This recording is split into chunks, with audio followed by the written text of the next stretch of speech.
que una de las maneras que purificábamos nuestra alma era obedeciendo la verdad, según este versículo bíblico de aquí de Primera de Pedro, capítulo 1, versículos 22 y 23, que dice, habiendo purificado nuestras almas, dice, por la obediencia a la verdad. ¿Ok? Entonces, llegamos a la conclusión de que una de las maneras de purificar nuestra alma era obedeciendo la verdad. También dijimos de que ¿quién es la verdad? Cristo es la verdad. Ahora bien, dijimos que también esta obediencia no es una obediencia como yo quiero obedecer. Porque si nos damos cuenta, hay algo que dice ahí, y es que, por ejemplo, dice que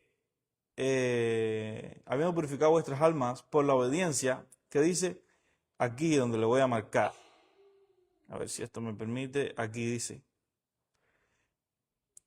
que es mediante el Espíritu. Se fue, perfecto, siempre hace lo mismo. Bueno, mediante el Espíritu. Dice que debemos de obedecer a la verdad, no como nosotros creamos obedecer, sino que tiene que ser mediante el Espíritu. Y concluimos, ¿no? Y una de las cosas que compartimos era de que había que obedecer a la verdad mediante su Espíritu, ya que cuando tratamos de obedecer a Dios por nuestra propia cuenta o por nuestra propia conveniencia, íbamos a obedecerlo como nosotros queríamos obedecerlo y no como Dios quería que lo obedeciéramos. Recuerden que la Biblia dice de que Dios, de Jesús le dijo a sus discípulos, les conviene que yo me vaya para que pueda venir el Espíritu Santo, que los iba a guiar a ustedes a toda la verdad. Ahora bien, ¿cómo nosotros podremos obedecer la verdad? ¿O cómo nosotros podremos saber que estamos obedeciendo a la verdad si el Espíritu que nos va a conducir a esa verdad no está en nosotros? Entonces, es por eso la importancia que tiene de que para que nuestras almas sean purificadas, que creo que es uno de los principales pasos, para que nuestras almas sean purificadas, necesitamos primeramente obedecer a la verdad a través del Espíritu Santo. Es por eso también cuando compartimos, recuerda que compartimos que Dios nos daba un corazón nos quitaba el corazón de piedra, ¿para qué? Para darnos un corazón de carne. ¿Por qué? Porque a través de él nosotros íbamos a andar en sus mandamientos. También dice que nos iba a dar un espíritu nuevo y a través de él íbamos a andar en sus mandamientos, dice la palabra, y íbamos a poder obedecerle y estar en él. Bueno, eso fue una de las cosas que compartimos el servicio pasado. Y quiero entrar ahora a hacerle una pregunta. Y una de las cosas que quiero preguntarle es, ¿por qué usted cree que usted es justo? ¿Por qué usted cree que usted es justo? ¿Por qué usted cree que usted es justo?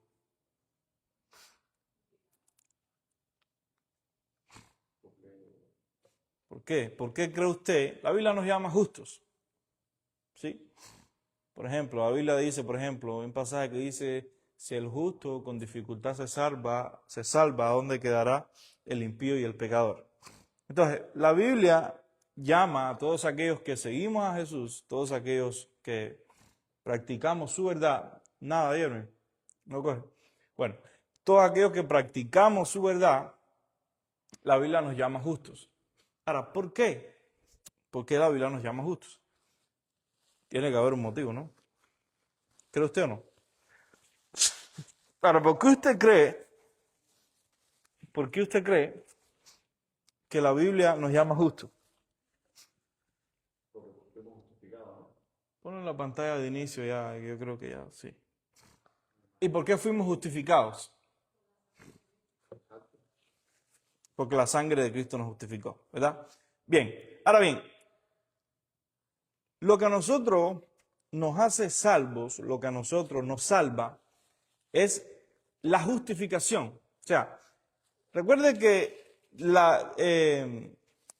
nosotros somos justificados a través de la sangre de Cristo y este es el camino que nos conduce a la salvación.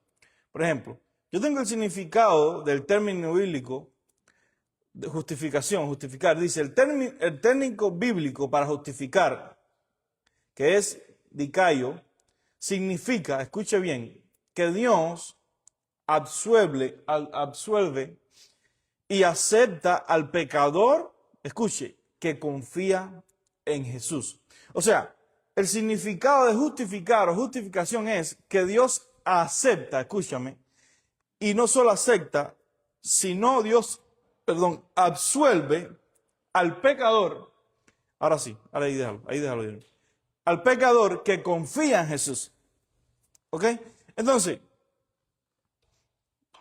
¿ya estamos ahí? ¿O no? ¿No? Sí, creo que sí. Ya vine. Bueno, entonces, el primer versículo que le quiero leer es Romanos capítulo 3, versículo 24. Dice, siendo justificados, escuche bien, gratuitamente, por su gracia, mediante la redención que es en Cristo Jesús. Mira, hay algo que le quiero dejar y hay algo que tenemos que tener claro. Es que nosotros, no hay manera que nosotros podamos adquirir salvación si no es a través de la redención a través de Cristo Jesús. ¿Y por qué quiero dejar esto claro? Porque hay mucha gente que piensa que ellos van a salvarse o que van a salvar su alma a través de, por ejemplo, la Virgen María, a través de otro tipo de ídolos. Y la Biblia dice que nosotros hemos sido justificados gratuitamente. Ahora bien, ¿por qué razón? ¿Por qué nosotros hemos sido justificados gratuitamente? Porque somos lindos, porque somos bellos. Dice, por su gracia. Ahora bien, ¿qué es la gracia de Dios? Creo que lo compartí el domingo pasado y hablaba un poquito acerca de lo que es la gracia de Dios. La gracia de Dios, escuche, es un regalo inmerecido. La gracia de Dios es, hermano, es el favor y es algo que Dios nos da a nosotros sin nosotros merecerlo. ¿Por qué? Porque nosotros no merecemos eso, ¿o sí? ¿Usted cree que usted merece la gracia de Dios? O sea, nosotros no merecemos la gracia de Dios. La Biblia dice que por cuanto todos pecaron, estamos ¿qué? Destituidos, dice. ¿Por qué? Porque todos cometimos el error. ¿Ok? Entonces, este versículo en Romanos 3:24 dice, siendo justificados gratuitamente por su gracia. O sea, a través de su gracia nosotros hemos sido justificados. Escúchame, no es por obras, no es por esfuerzo, aunque ya una vez que nosotros hemos sido justificados para mantener, digamos que esa salvación, yo necesito esforzarme. Pero una vez que nosotros vinimos a Él, bueno, la Biblia dice que nosotros no lo escogimos a Él, sino que Él nos escogió a nosotros. Hay otro pasaje por ahí también, dice que desde el vientre de nuestra madre, dice el pasaje, desde el vientre de tu madre te conocí. O sea, Dios nos conoce mucho antes de que nosotros hubiéramos nacido. Y eso es un privilegio, es una maravilla. Entonces dice, siendo justificados gratuitamente por su gracia. Ahora bien, ¿mediante qué? Mediante la redención, mediante la sangre que fue derramada. Entonces, por eso, si no, hermano, si no primero, por eso que y me hubiera gustado mucho haberte hecho un dibujo para que usted pueda verlo simbólicamente, pero eso no me apoya. Por eso, mira, en el tabernáculo había una secuencia y no se podía entrar al lugar santísimo, el sacerdote no podía llegar al lugar santísimo si primero no pasaba por el lugar santo. Y si primero no pasara por el lavacro, primero tenía que pasar por el lavacro, tenía que lavarse, tenía que prepararse, dice la Biblia. ¿Ok? Después tenía que pasar al lugar santo, tenía que encender el incienso, y después entonces estaba listo para entrar al lugar santísimo. O sea, ¿cómo nosotros vamos a decir que el lugar santísimo es la salvación? Vamos a decir, ahora bien, ¿cómo vamos nosotros a llegar al lugar santísimo, que es la salvación, sin antes yo pasar por el lavacro? O sea, sin antes yo llegar al lavacro y lavarme. Vamos a decir que el lavacro es la sangre de Cristo, que es es la que nos lava, es la que nos limpia, es la que nos purifica. El lavacro en aquel momento hacía función de purificación, o sea, de lavar. El sacerdote tenía que lavar sus manos, tenía que... ¿Me entienden? Entonces, ¿cómo nosotros o cómo el sacerdote iba a llegar al lugar santísimo sin antes él no podía? Y si lo hacía, moría. O sea, no adquiría la salvación de ninguna manera. Entonces, ¿cómo nosotros pretendemos llegar, escuche bien, al lugar santísimo, a la salvación, si primero nosotros nos vamos al lavacro? Si primero no nosotros nos lavamos con la sangre de Cristo Jesús, que es a través de su gracia. Por eso es que este versículo dice, mediante la redención que es en Cristo Jesús. O sea, primero es lo primero. Primero hay que ir a la sangre de Cristo Jesús y esa sangre es la que me va a lavar. No es la sangre de María, no es la sangre de José, es la sangre de Cristo Jesús. Amén. Ahora bien, Dios, el Señor, es quien nos justifica y somos justificados a través de Él gratuitamente, como lo dice este versículo. ¿Quién es nuestro juez? Dios es nuestro justo juez. Escuche bien. En el tribunal de Dios, escuche esto, nuestros pecados son absorbidos, escuche, dice, por medio de nuestra fe en Cristo Jesús. Ahora te pregunto, ¿tú tienes fe en Cristo Jesús? ¿Tú tienes fe en Cristo Jesús? Dice que nuestros pecados son absorbidos por medio de nuestra fe en Cristo Jesús. Ahora bien, dice, y no en creernos que somos más buenos o más santos que nadie. Mira, hay algo que yo he aprendido. Y lo que he aprendido es que nosotros todos estamos metidos en el mismo saco. Yo sé que tal vez muchos digan, no, yo no estoy en el mismo saco que tú, qué bueno que no estás en el mismo saco que yo. Pero yo sí creo que estoy metido en el mismo saco que todo el mundo hasta que de esos mismos. ¿Entiendes? Porque mucha gente cree y mucha gente se denomina que ellos son mejor que otros porque pecan más que otros. Y al final todos cometemos errores y todos pecamos. Mira, al final todos vamos a volver, necesitamos pasar por el lavacro. A diario. Ahora, obviamente, hay algunos que son esclavos, hay algunos que están atados de esas cosas. Tal vez nosotros no estemos atados, no somos esclavos de eso. Pero tenemos que pasar por el mismo lugar que ellos tienen que pasar si ellos se arrepienten. ¿Por qué? Porque todos somos iguales. Y yo también leía y compartía el lunes pasado algo acerca de como el apóstol Pablo decía que lo que él, escúchame, estoy hablando del apóstol Pablo, no estoy hablando de cualquier pastor ni cualquier creyente, estoy hablando del apóstol Pablo. Él decía, el apóstol Pablo decía que él lo que no quería hacer, dice que eso era lo que él terminaba haciendo. O sea, dice que digamos que en su mente y en su espíritu, él no quería hacer algo y al final su carne terminaba haciendo eso que él no quería hacer. Ahora bien, decía yo, el apóstol Pablo, ¿tú crees que estaba endemoniado? ¿Tú crees que había un demonio que operaba en él que por eso él terminaba haciendo lo malo? No. Ahora bien, ¿qué es lo que había en el apóstol Pablo? Lo mismo que hay en ti y en mí, una naturaleza pecaminosa que proviene del huerto del Edén. ¿O tú crees que el apóstol Pablo era un ángel en la tierra? ¿O era un santo en la tierra? Bueno, sí, todos somos santos, dice la Biblia. Pero bueno, en el sentido de que él no cometía ningún tipo de pecado ni cometía nada, no. Él era una persona igual que nosotros. Y él lo decía. De hecho, ese versículo dice que él revela, dice que lo que él no quería hacer, eso era lo que él terminaba haciendo, lo que él hacía. ¿Por qué razón? Producto de la naturaleza pecaminosa.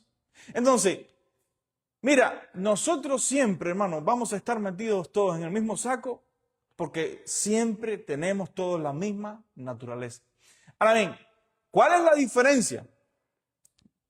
¿Qué es lo que hacía el apóstol Pablo diferente? ¿Y qué es lo que a nosotros nos hace diferentes a todas las demás personas? O a todos los demás que no están en Cristo. Que nosotros nos esforzamos para no hacer lo malo. Ahora bien, hay veces que pues metemos la pata y pues nos equivocamos como todo el mundo. Pero nosotros nos esforzamos, ¿para qué? Para no vivir deliberadamente. Ahora bien, la gente que está allá afuera, ellos no se esfuerzan. Ellos simplemente, si la carne le da el deseo digamos que, de vivir deliberadamente, pues ellos le dejan la rienda suelta. Ahora, nosotros no.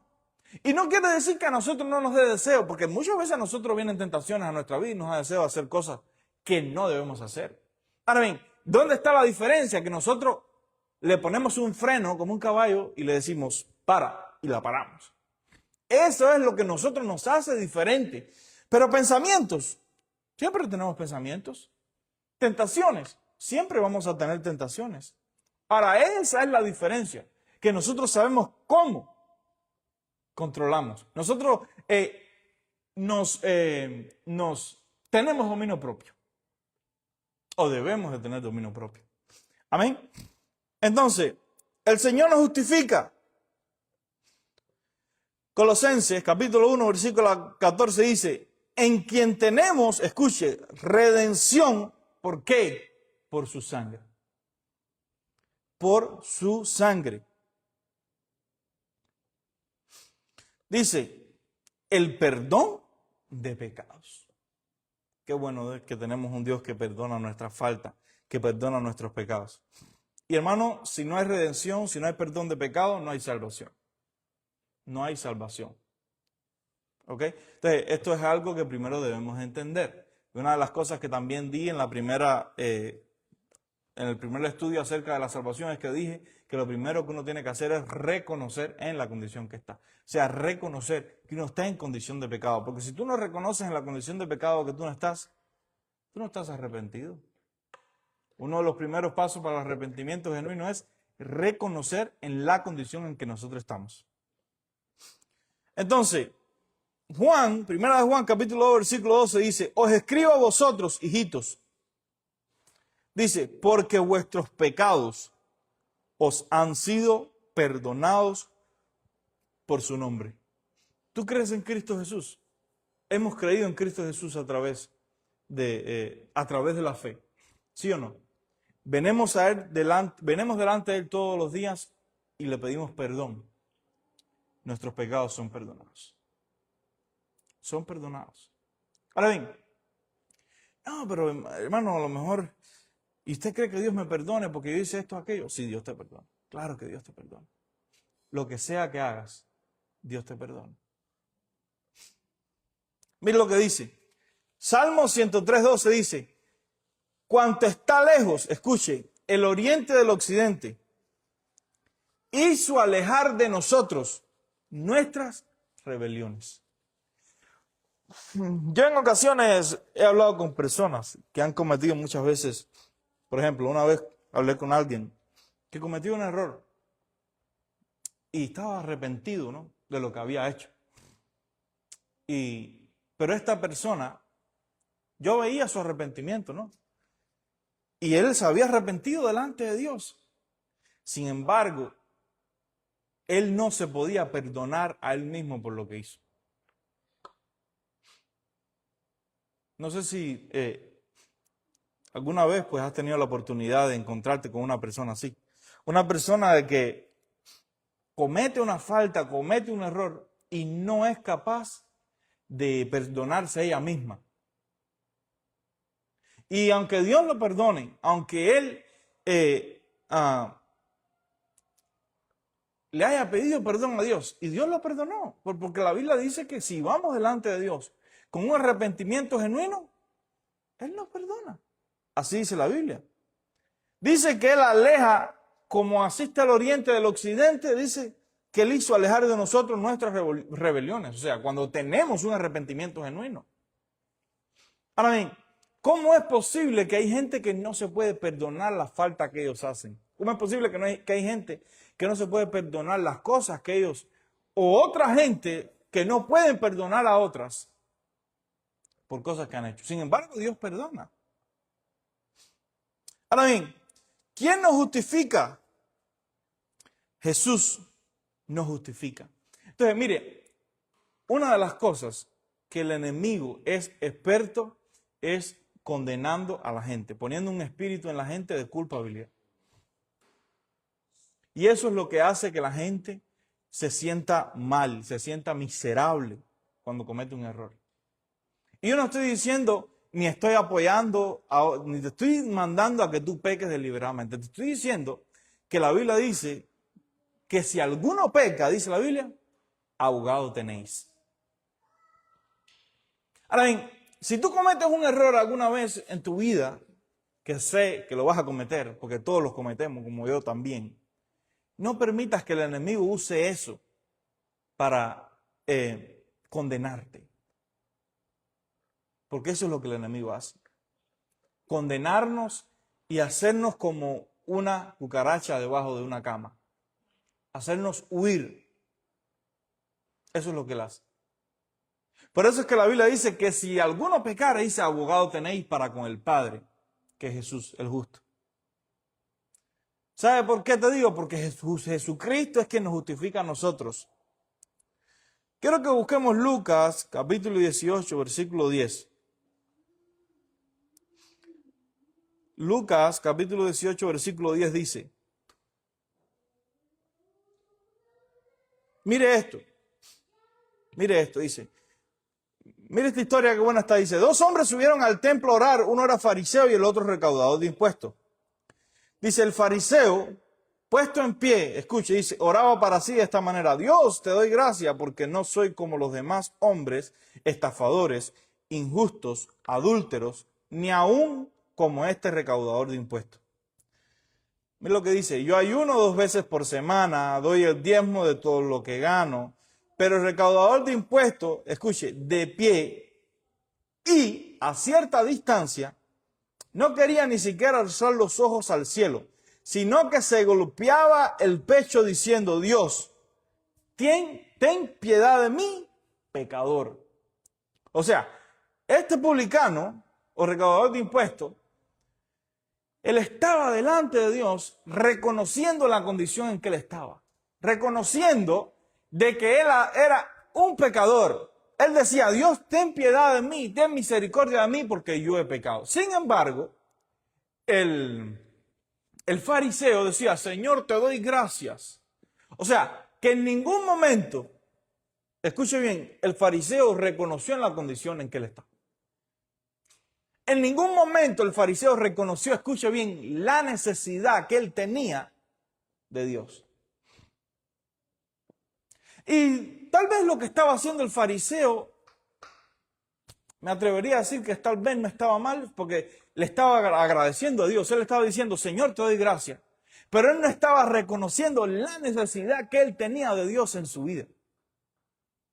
¿Por qué? Porque él creía que con el diezmar de todo lo que tenía, ya con eso le era suficiente para comprar a Dios.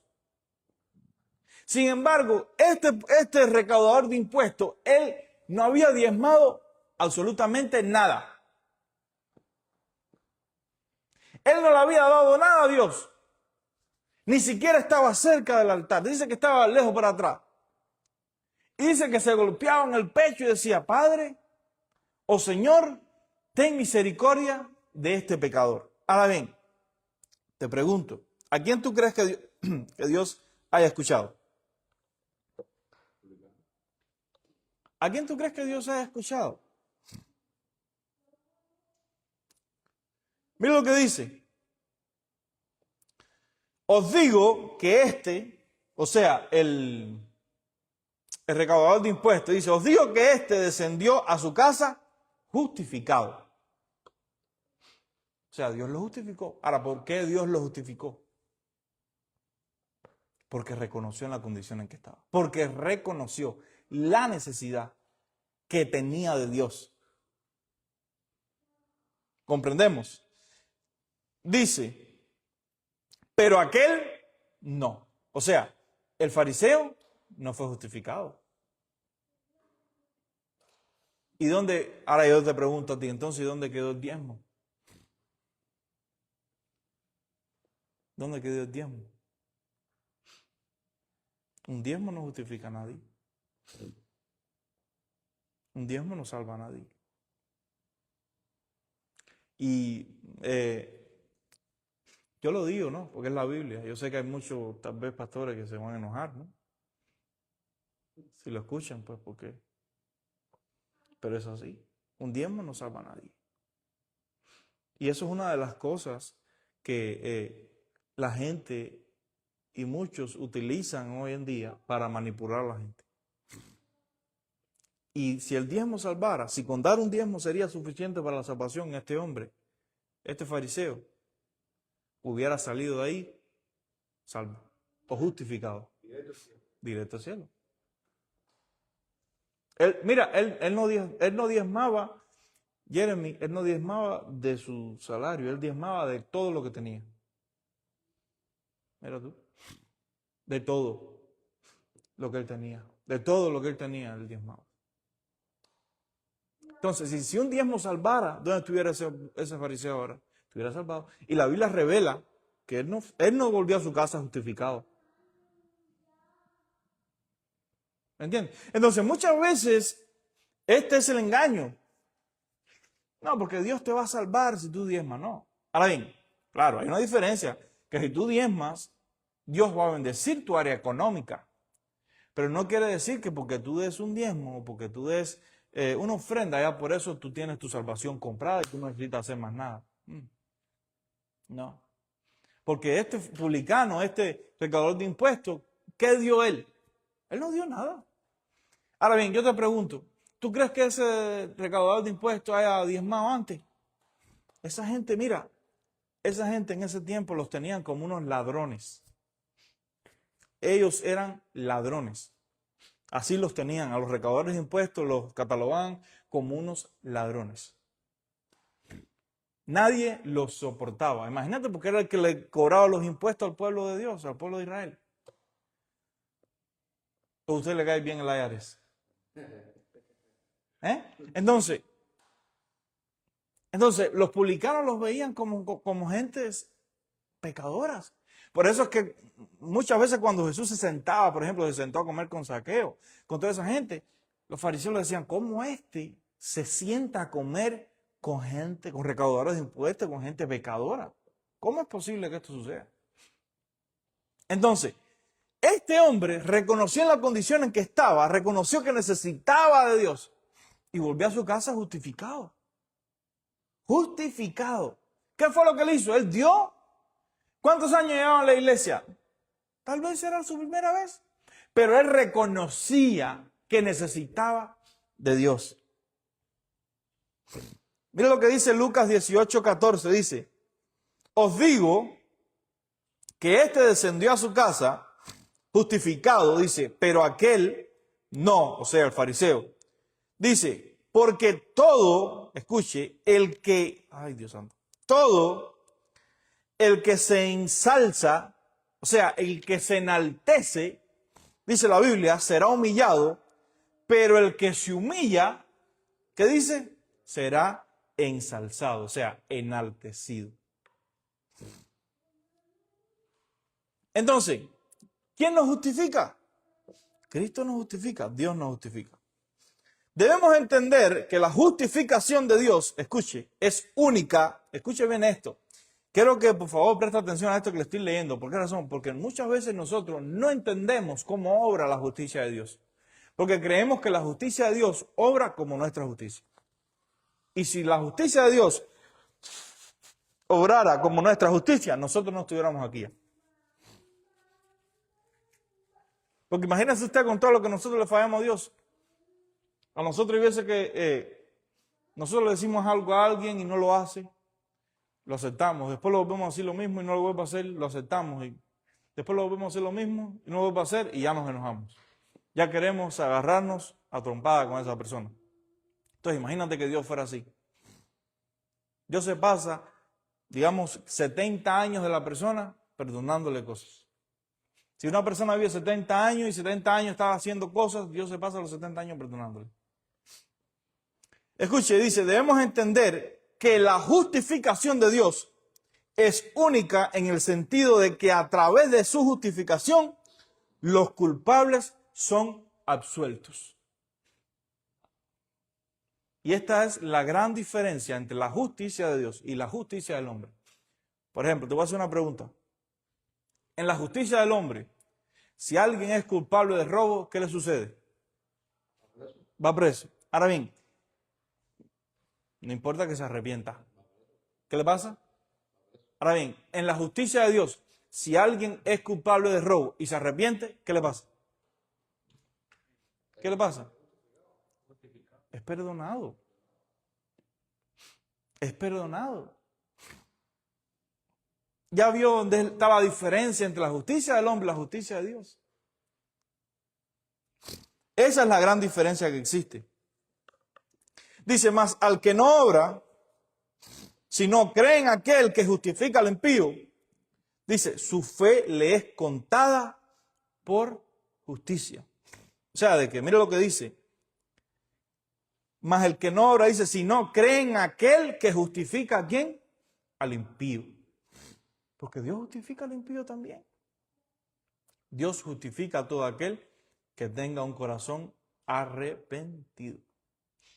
Y es lo que muchas veces nosotros no queremos aceptar.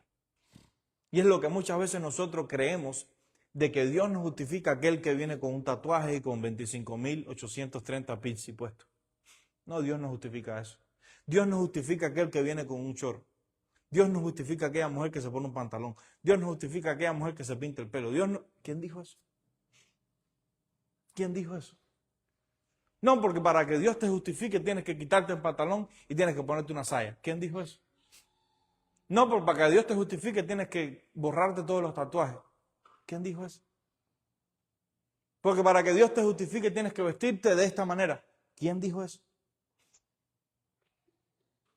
Entonces nosotros nos ponemos a condicionar la justificación de Dios. Y la Biblia dice que Dios justifica al impío. ¿Quién es el impío? El impío es alguien que no cree en Dios. El impío es alguien que nunca le ha importado nada de Dios. Ahora, cuando ese que nunca le ha importado nada de Dios, que le ha dado la espalda a Dios toda su vida, cuando ese decide arrepentirse, el perdón de Dios está ahí, la justificación de Dios está ahí esperando. Aunque haya pasado toda su vida atentando en contra de la iglesia de Jesucristo, literalmente. Mire, hermano, porque no existió, yo creo que no ha existido, me atrevería a decir, a alguien que atentara más en contra de la iglesia de Jesucristo que el apóstol Pablo. El apóstol Pablo agarraba a los cristianos y ¿sabe qué le hacía? Los mataba. Él era, léelo para que usted vea, él era caza cristianos. A los primeros cristianos antes de él los perseguía y los torturaba y los mataba. Eso era lo que él hacía. Y no le pagaban por eso.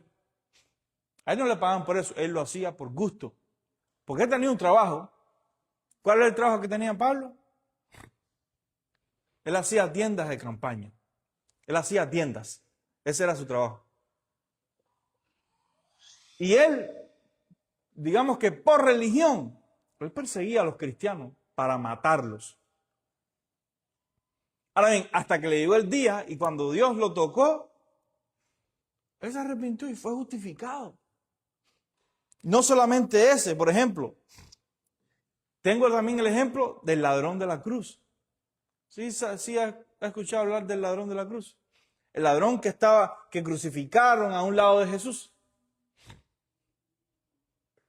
O sea, crucificaron a dos, pero uno de los ladrones dice que cuando están crucificados, mira a Jesús y le dice, acuérdate de mí, le dice, cuando vengas en tu reino. Ese hombre, Jesús estaba crucificado ahí injustamente. Jesús no había cometido pecado ni nada de eso. Pero esos dos que estaban a los lados, ellos se habían sido juzgados y habían sido agarrados robando tal vez, o qué sé yo, si violando a alguien o lo que sea. Pero ellos tenían delito, ellos estaban ahí pagando lo que ellos habían hecho. Jesús no, pero ellos sí. Y uno de los ladrones mira a Jesús y le dice, ten misericordia de mí, o acuérdate de mí cuando vengas en tu reino. Y Jesús le dice, de cierto te digo que hoy estarás conmigo en el paraíso. Ahora bien, ¿qué hizo ese hombre? ¿Qué hizo para ser justificado? ¿Qué hizo él? ¿Se arrepintió? Y le dijo Jesús, ¿no vas a estar conmigo? Jesús no le dijo, ¿no vas a estar conmigo cuando te arrepientas, no vas a estar conmigo. O sea, él no le dijo, no vas a estar conmigo cuando tú arregles tu vida. No, ya su vida se había terminado. Pero él miró a Jesús y él reconoció que él necesitaba de Jesús. Él reconoció en la condición que él estaba. Y yo estoy convencido que Jesús le miró, le dio su corazón de arrepentimiento. Sin embargo, el otro ladrón no fue así. Pero ese ladrón, reconoció en la condición en que él estaba y miró a Jesús y le dijo, acuérdate de mí cuando vengas en tu reino. O sea, en otras palabras, él estaba creyendo que Jesús no era de este mundo, que Jesús no era del reino terrenal, sino que era un reino celestial. Por eso él le dice, acuérdate de mí, yo reconozco que este no es tu reino. Cuando tú vengas en tu reino, acuérdate de mí, por favor, porque yo reconozco que hay otro reino. Entonces, él estaba reconociendo la majestad de Jesús, estaba reconociendo que necesitaba de Jesús. Amén. Entonces, por eso, Romanos 8:33 dice, ¿quién acusará? Escuche, dice, ¿quién acusará a los escogidos de Dios? O sea, ¿quién te puede acusar a ti? ¿Quién te puede juzgar a ti? Ni Satanás se puede parar delante de ti a acusarte ni a juzgarte. ¿Por qué? Porque Dios es el que justifica. No, pero es que si yo ando con un pantalón ripiado así, Dios no me justifica. ¿Quién dijo eso? Dios sí te justifica.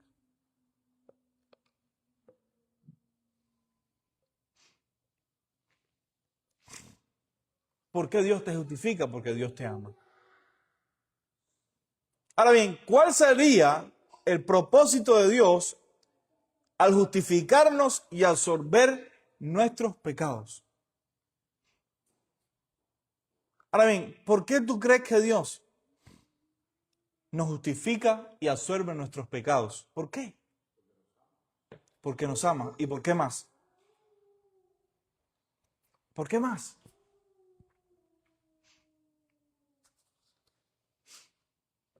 ¿Por qué tú crees que Dios nos justifica y absorbe nuestros pecados? Porque es la única manera de tener una relación con Él. No hay otra manera. Mira, y si nosotros nos damos cuenta, desde Génesis, que Eva hizo lo que hizo y Adán cayeron, desde ese entonces hasta hoy, el propósito de Dios siempre ha sido reconciliarse con nosotros. Eso es lo que Dios quiere. Siempre. Primero fue, vemos a través de Noé, vemos a Abraham, vemos todos por ahí para acá. Como Dios siempre, por ejemplo, vemos las leyes de Moisés, como Dios le dice, dile a mi pueblo que hagan esto, y de esta manera ellos estarán. Ahora, ¿por qué razón? Porque, como él decía, es la única manera de que nosotros podemos llegar a Dios. ¿Por qué razón? Porque Dios, recuerde esto siempre, que Dios no puede pecar. Dios no existe pecado. Y alguien que tenga pecado en Él no puede tener una relación con Él. Entonces es por eso que Él sacrifica a su Hijo para que a través de su Hijo nosotros nos podamos lavar y limpiar y podamos llegar limpio a donde estaba Él. Por eso es que antes de Jesucristo había que matar un carnero, había que hacer esto y lo otro. Y no teníamos acceso al Padre. Solo el sacerdote tenía acceso. Quiero leerle estos versículos y ya vamos a terminar con esto. Dice, por tanto, dice, habiendo sido justificados, escuche bien, dice, por la fe, tenemos paz para con Dios por medio de nuestro Señor Jesucristo. Dice, por medio, escuche, de quien también hemos obtenido entrada. ¿Entrada a dónde? Dice, por la fe a esta gracia en la cual estamos firmes. Y nos gloriamos en la esperanza de la gloria de Dios.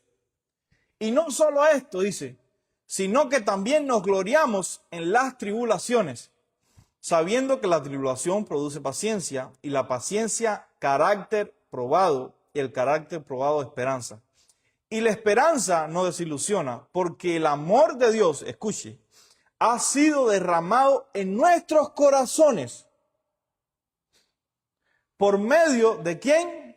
Del Espíritu Santo que nos fue dado. Romanos 8:6. Quiero leerles también y ya. Miren lo que dice. Porque la mente, escuche, dice, la mente puesta en la carne es muerte, dice, pero la mente puesta en el Espíritu es vida y es paz. Entonces, como te dije ahorita, hermano, el propósito de Dios es que nosotros estemos reconciliados con Él. Eso es lo que Dios quiere. Por eso, hay mucha gente que ellos creen que Dios es un tirano. Dios no es un tirano. El propósito de Dios siempre es que nosotros, como hijos amados, vengamos delante de Él. Siempre. Ese es el propósito de Dios. Entonces, ¿Dios quiere salvarnos? Claro que Dios quiere salvarnos. No importa lo que hayamos hecho hoy, no importa lo que hayamos hecho ayer. Si ahora en este momento nosotros vamos delante de Dios arrepentidos, Él está dispuesto a salvarnos y a justificarnos. Entonces, pongámonos en pie, hermano, en esta hora. Y yo no sé qué es lo que habremos hecho. No sé si te sientas culpable o si te sientas que no eres digno. Pidámosle a Dios. ¿Por qué razón? Porque cuando vamos delante de Él, hermano, con un corazón contrito, con un corazón humillado, dice que Dios no desprecia esto. Vimos el ejemplo de este recaudador de impuestos, alguien lleno de tal vez de pecado, alguien tal vez lleno de toda cosa negativa. Sin embargo, él reconoció en la condición en que está. Señor, gracias por esta noche, Padre, por tu amor, por tu misericordia. Gracias porque tú eres Dios bueno, Señor, porque tú eres Dios maravilloso, Señor. Gracias, Padre eterno, por la oportunidad que nos das, Señor. Gracias por habernos salvado. Gracias por habernos justificado, Señor. Gracias, Dios, porque aún, Señor, cuando estábamos muertos en nuestros delitos, en nuestros pecados, Señor, a ti te plació borrar, quitar, Señor, nuestras iniquidades, Señor. A ti te plació, Señor, correr ese velo, Señor. A ti te plació, Señor, salvarnos. En el nombre de Cristo Jesús, Señor, ayúdanos a entender, oh Dios, esa verdad, Señor amado, ahora y para siempre, Señor, en la cual tú estás dispuesto a perdonarnos, en la cual tú estás dispuesto a justificarnos, en la cual tú estás dispuesto, Señor amado, siempre, oh Dios, todo el tiempo, Señor amado, a reconciliarte, Dios mío, con nosotros, Dios mío, porque para eso tú diste, Señor, a tu Hijo amado, Señor, para que a través de Él tuviéramos nosotros perdón de pecado, para que a través de Él tuviéramos nosotros reconciliación, para que a través de Él, Señor, tuviéramos entrada al reino de los cielos. En el nombre de Jesús, bendecimos la vida, Señor, a aquellos que nos ven a través de las redes.